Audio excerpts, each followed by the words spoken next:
Hello मित्रों, केम छो? सरस्वती माध्यमिक कन्या विद्या मंदिर नवा धोरणाना ऑनलाइन शिक्षण में आप सर्वेનું स्वागत છે। ધોરણ 8 વિષય ગણિત પ્રકરણ નંબર 8 રાશિઓની તુલના। મિત્રો, આ પૂર્વેના વિડીયોની અંદર આપણે સ્વાધ્યાય 8.3ના દાખલા નંબર 6 અને 7ને સમજી ગયા હતા। આજના વિડીયોમાં સમજીશું સ્વાધ્યાય 8.3નો દાખલા નંબર 8। तो જોઈએ મિત્રો, દાખલા નંબર 8માં આપણે કહ્યું છે કે જો રૂપિયા 10,000 ને 1.5 વર્ષ માટે 1.1 વર્ષ માટે 10% દરે પ્રતિ વર્ષ અર્ધવાર્ષિક ચક્રવૃદ્ધિ વ્યાજે મૂકવામાં આવે તો ચક્રવૃદ્ધિ વ્યાજ અને વ્યાજ મુદ્દલ શોધો। શું આ વ્યાજ તેના વાર્ષિક ચક્રવૃદ્ધિ વ્યાજ કરતાં વધુ હશે? એટલે કે પહેલાં આપણે અર્ધવાર્ષિક ચક્રવૃદ્ધિ વ્યાજની રીતે ગણતરી કરવાની છે, પછી આપણે વાર્ષિક ચક્રવૃદ્ધિ વ્યાજની રીતે ગણતરી કરવાની છે અને નક્કી કરવાનું છે કે શું એ અર્ધવાર્ષિક ચક્રવૃદ્ધિ વ્યાજે મૂકવામાં આવેલી રકમ ઉપર મળતું વ્યાજ એ વાર્ષિક ચક્રવૃદ્ધિ વ્યાજ કરતાં વધુ છે કે કેમ। તો આપણે ઉકેલ સમજીએ। તો સૌથી પહેલાં અર્ધવાર્ષિક ચક્રવૃદ્ધિ વ્યાજે ગણતરી કરીએ। અર્ધવાર્ષિક ચક્રવૃદ્ધિ વ્યાજે અને એ જ રીતે વાર્ષિક ચક્રવૃદ્ધિ વ્યાજે આપણે ગણતરી કરશું।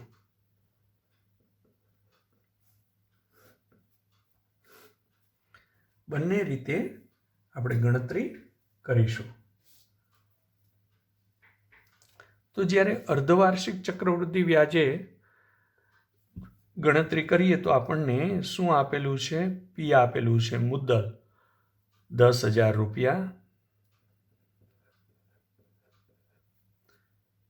વ્યાજનો દર આપેલો છે 10%, પણ અર્ધવાર્ષિક ગણતરી છે માટે વ્યાજનો દર થઈ જશે 10/2%, એટલે કે 5%। ટી મુદત આપી છે 1.5 વર્ષ, એટલે અહીંયા સમયગાળો થઈ જશે n બરાબર 2 × 3/2 ગુણ્યા 2, એટલે કે સમયગાળો n બરાબર 3 થઈ જશે। અહીંયા મિત્રો બરોબર યાદ રાખો કે આપણે 2 વડે ગુણ્યું તો અહીંયા ટકાવારીમાં 2 વડે ભાગ્યું છે, કારણ કે અહીંયા મુદત છે એ 3/2 વર્ષ આપી છે। 3/2ને આપણે પૂર્ણ સંખ્યામાં લેવા માટે 2 વડે ગુણીએ તો 2 કેન્સલ થઈ જાય એટલે જવાબ 3 આવે। તો અહીંયા 2 વડે ગુણ્યું તો ટકાવારીમાં 2 વડે ભાગવું પડે। તો આ રીતે હવે આપણે ચક્રવૃદ્ધિ વ્યાજ મુદ્દલ મેળવીએ અને એના ઉપરથી વ્યાજ પણ શોધીશું। તો સૂત્ર મૂકીએ, એ બરાબર P × 1 + R/100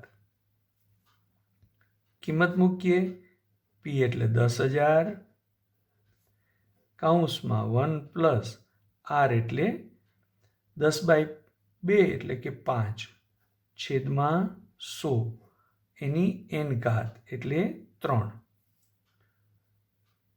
તો હવે સાદરૂપ આપીએ તો 10,000 કૌંસમાં થઈ ગયું 105/100 એની 3 ઘાત। તો હવે મિત્રો આને આપણે સાદરૂપ આપીએ, 10,000 ગુણ્યા અહીંયા 21/20 પણ લખી શકાય, પણ 100 રાખીએ એટલે નીચે કેન્સલ કરવામાં સરળતા રહે, એટલે 105/100 ગુણ્યા 105/100 ગુણ્યા 105/100. અહીંયા 4 શૂન્ય છે તો 4 શૂન્ય કેન્સલ કરીએ તો આપણને મળ્યું 105 ગુણ્યા 105 ગુણ્યા 105 છેદમાં 100. તો આનો ગુણાકાર કરીએ તો આપણને મળશે 11,57,625 છેદમાં 100. 2 પોઈન્ટ કાપી નાખીએ તો 11,576 રૂપિયાને 25 પૈસા આટલું વ્યાજ મુદ્દલ થયું.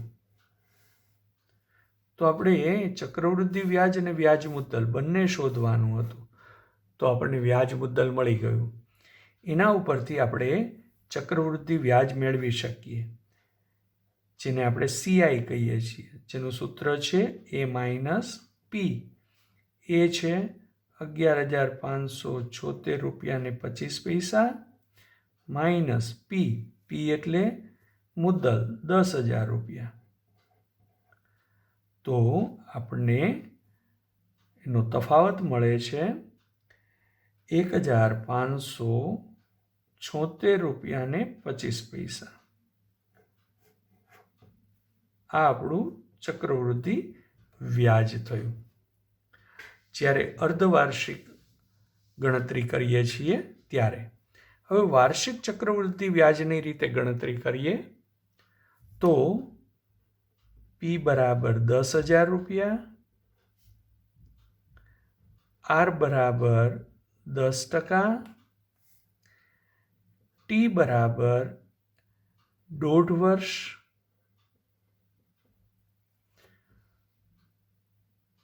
અને હવે N, તો N કેટલું થઈ જશે?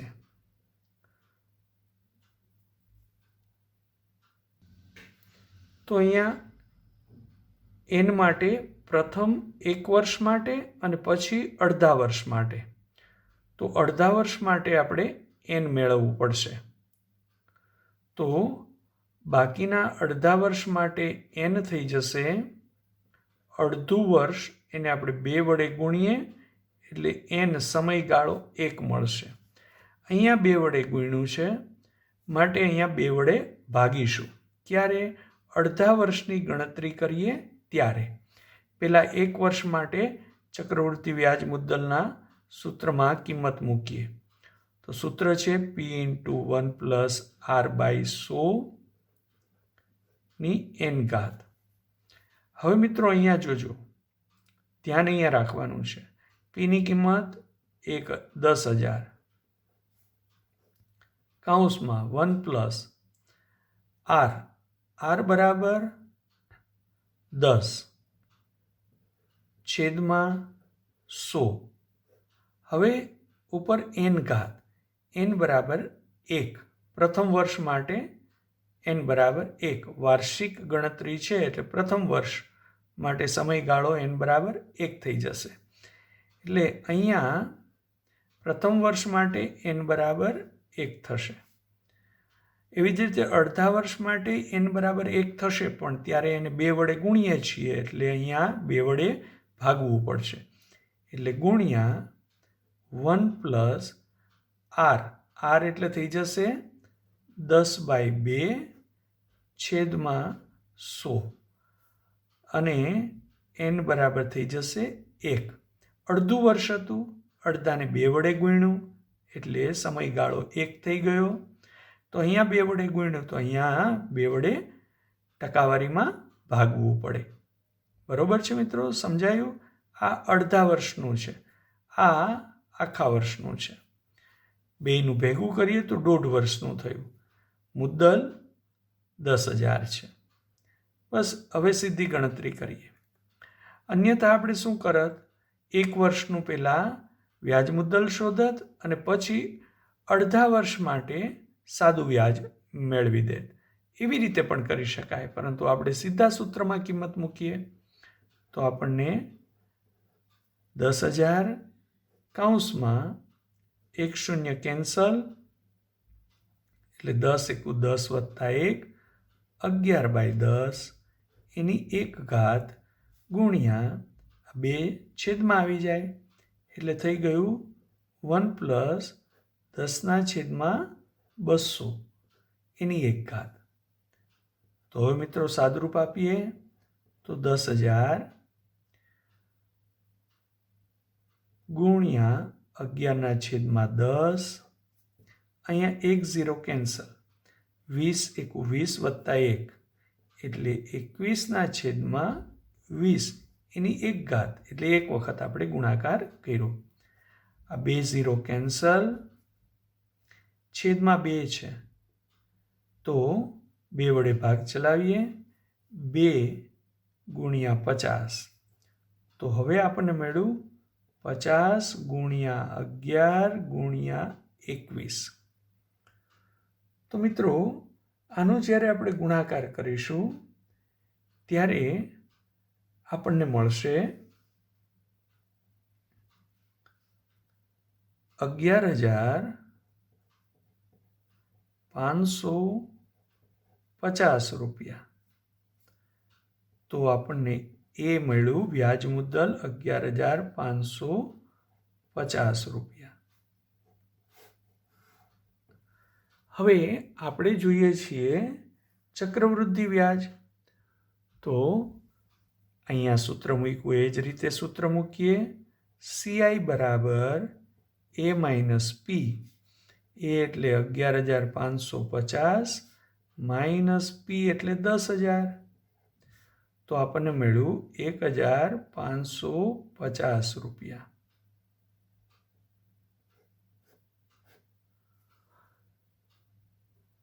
તો હવે આપણને કીધું છે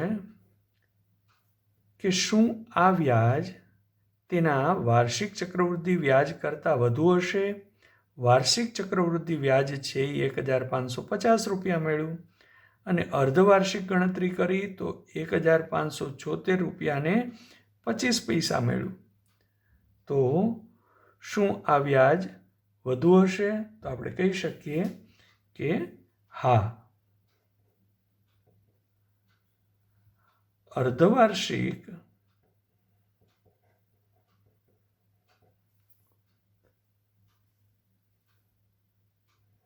રીતે ગણતરી કરતા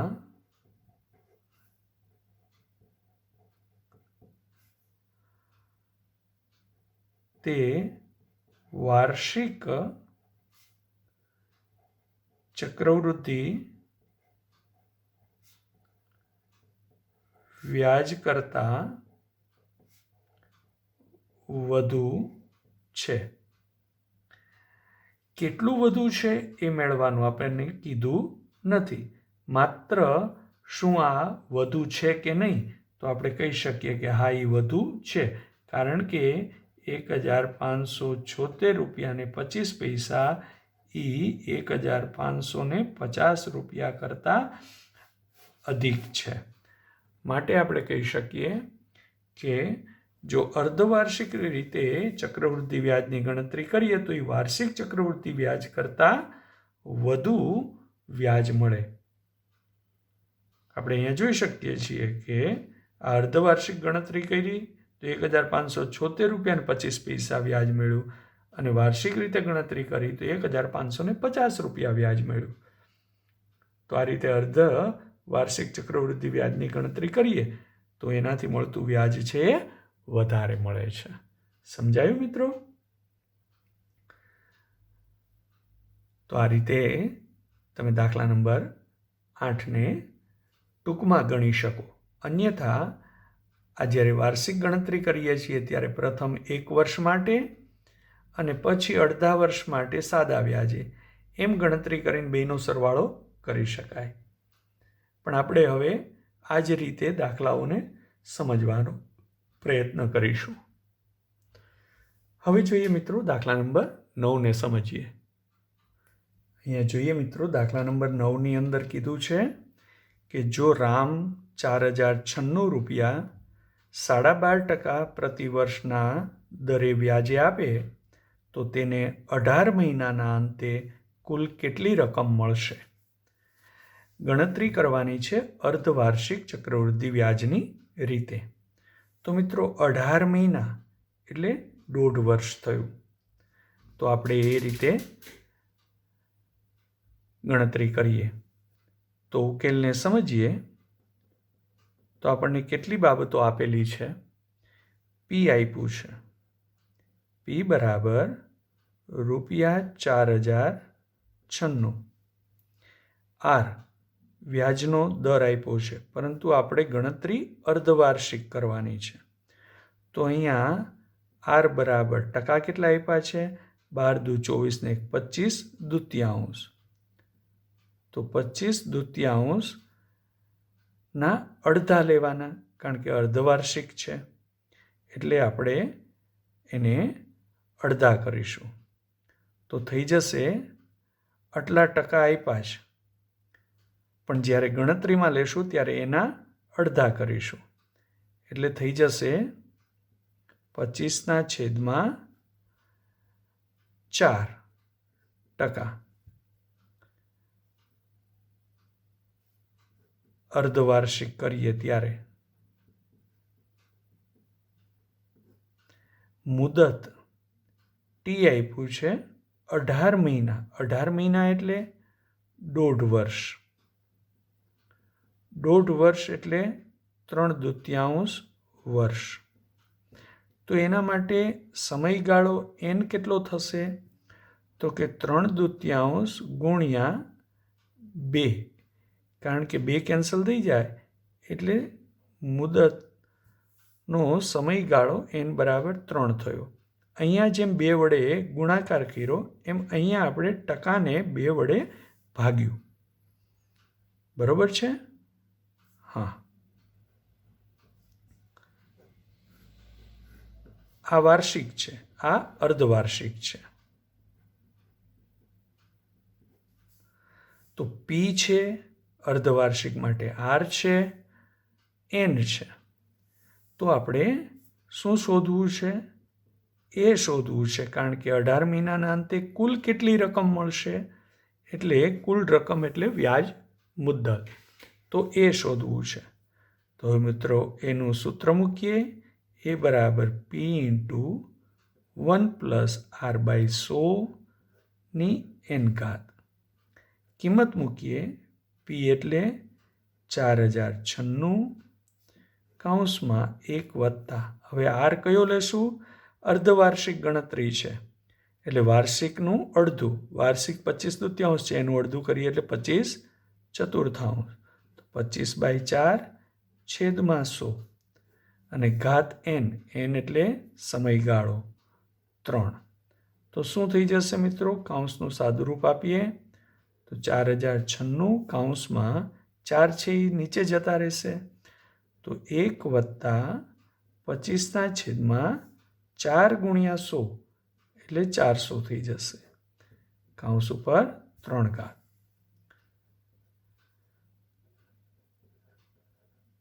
તો આપણે કૌંસનું હજી વધારે સાદુરૂપ આપીએ તો 25 ગુણ્યા 16 કરીએ એટલે 25 × 25 ને 25 ગુણ્યા 16 એટલે 400. તો કૌંસમાં થઈ ગયું 1 વત્તા 1/16 કૌંસ ઉપર 3 ઘાત. એટલે 4096 કૌંસનું હજી વધારે સાદુરૂપ આપીએ તો 16 × 16 વત્તા 1 એટલે 17/16 એની 3 ઘાત. તો હવે આને આપણે લખી શકીએ 4096 ગુણ્યા 17/16 ગુણ્યા 17/16 ગુણ્યા 17/16. બરોબર છે મિત્રો? આ રીતે આપણે લખી શકીએ. હવે 16નો ભાગ 4096 સાથે ચલાવીએ, અથવા તો 16 ગુણ્યા 16 ગુણ્યા 16 કરીએ એટલે થઈ જશે 4096.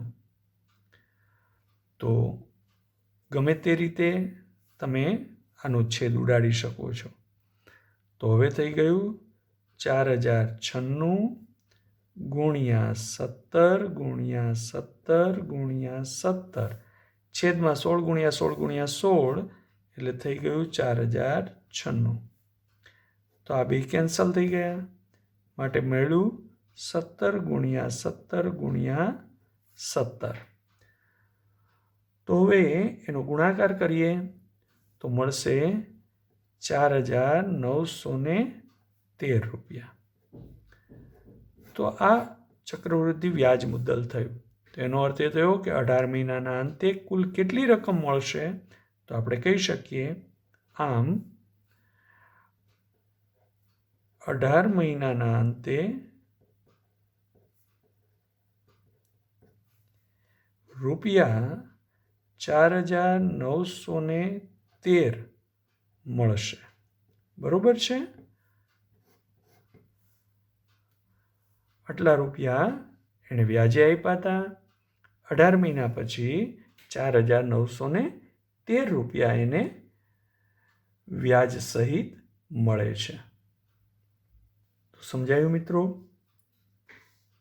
હવે આપણે જોઈએ દાખલા નંબર 10 ને સમજીએ.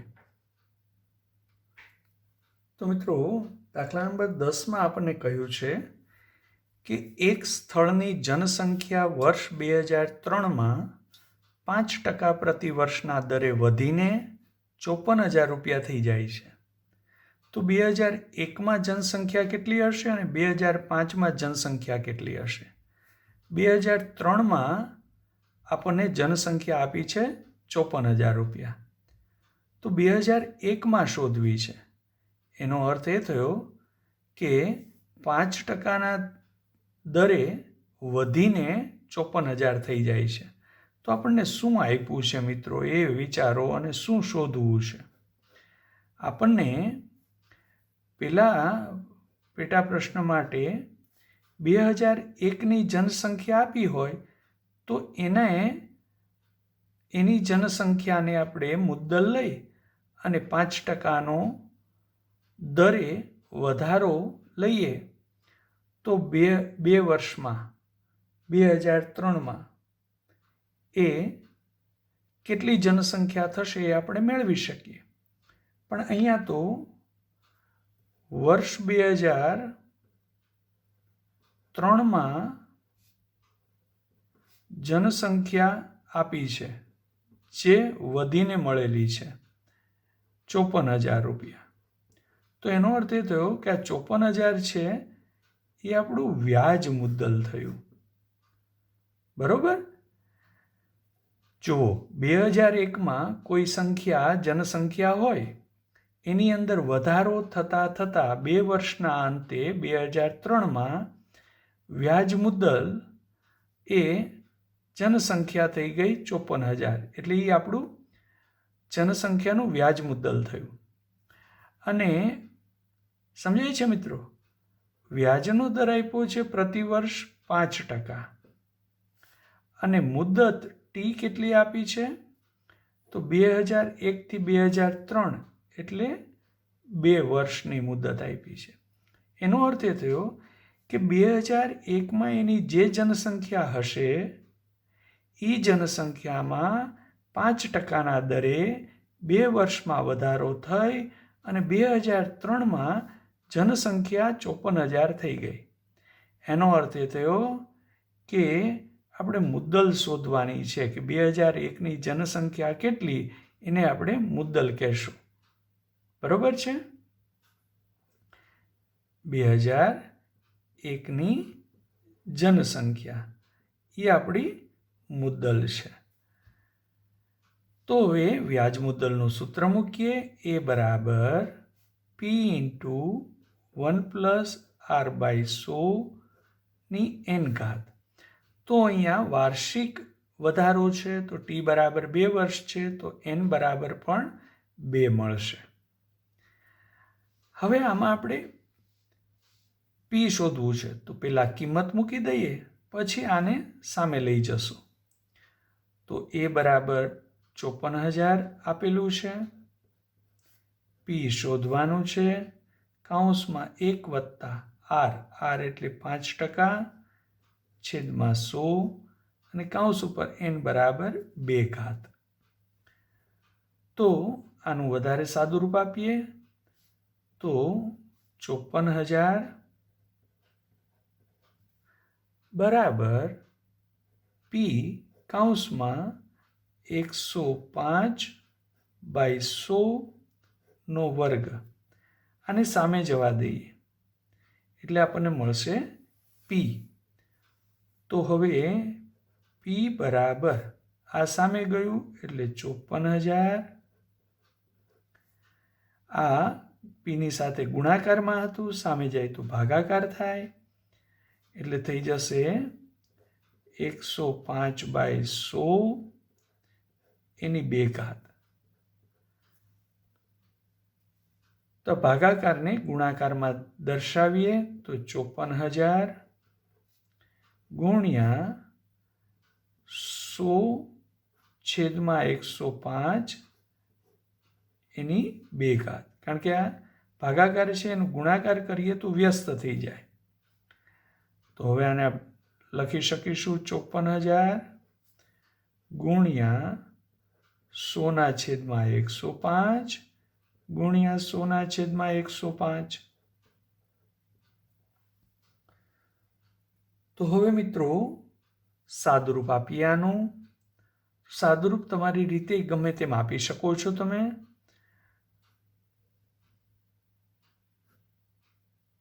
20/100, 21/105, 20/100 અને 21/105. તો થઈ ગયું 54,000 ગુણ્યા 20/20 છેદમાં 21/21. હવે આ બધાનો ભાગાકાર કરી અને એને 21/21 વડે ભાગી શકાય અથવા તો આનો છેદ ઉડાડીને પછી એને 54,000ની સાથે ગુણી શકાય. એમ પણ આપણે કરી શકીએ. તમને જે રીતે વધારે અનુકૂળ આવે એ રીતે તમે ભાગાકાર કરી શકો. તો આપણે આ બધાનો ગુણાકાર કરીએ તો આ બધાનો ગુણાકાર મળશે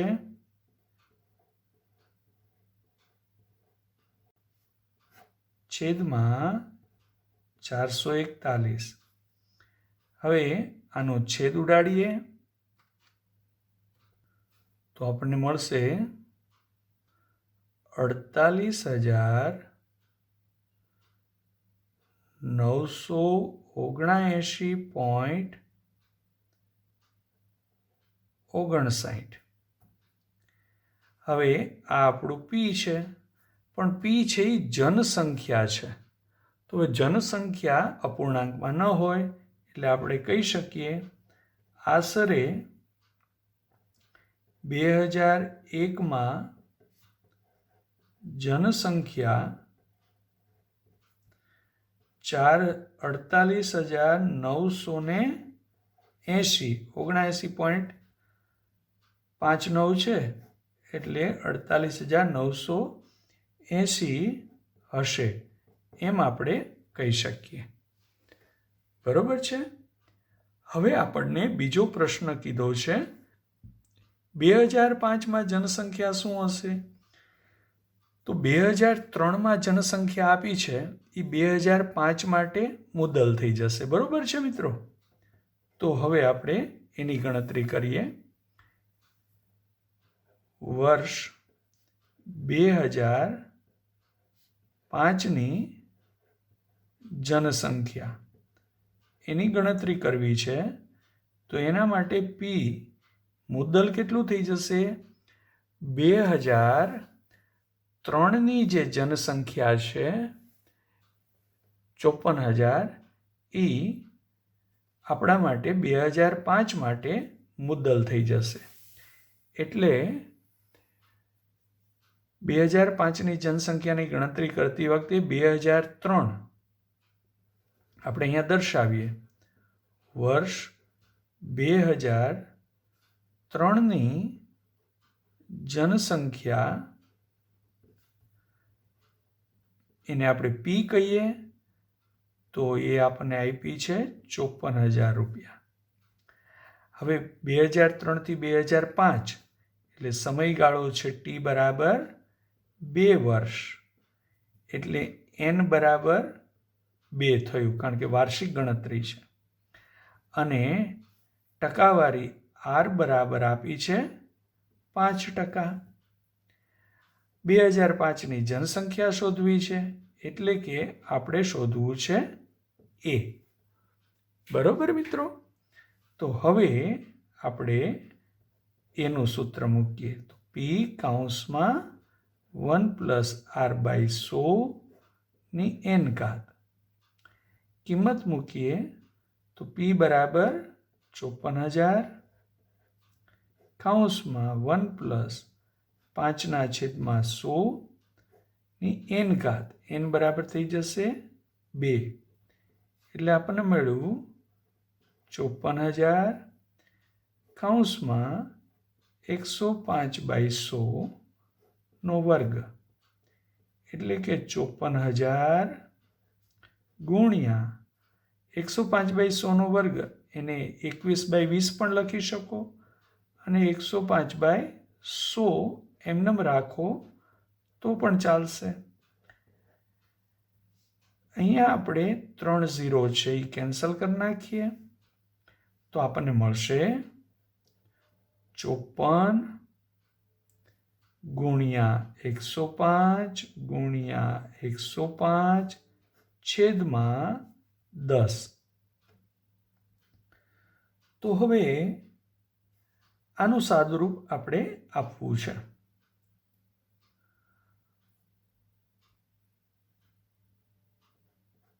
તો 54 ગુણ્યા 105 ગુણ્યા 105 કરી અને પછી 10 વડે ભાગી શકાય. તો આપણને મળશે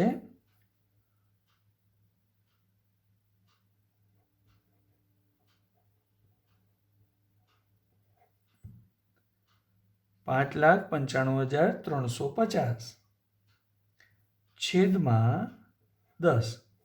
આ 0 કેન્સલ, તો આપણને મળશે 59,535. તો આપણે કહી શકીએ કે વર્ષ 2005ની જનસંખ્યા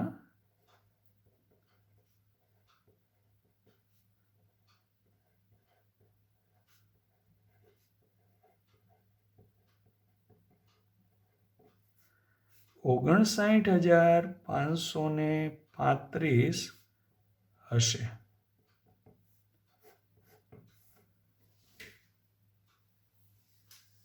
સમજાયું ને મિત્રો? Very good. હવે આપણે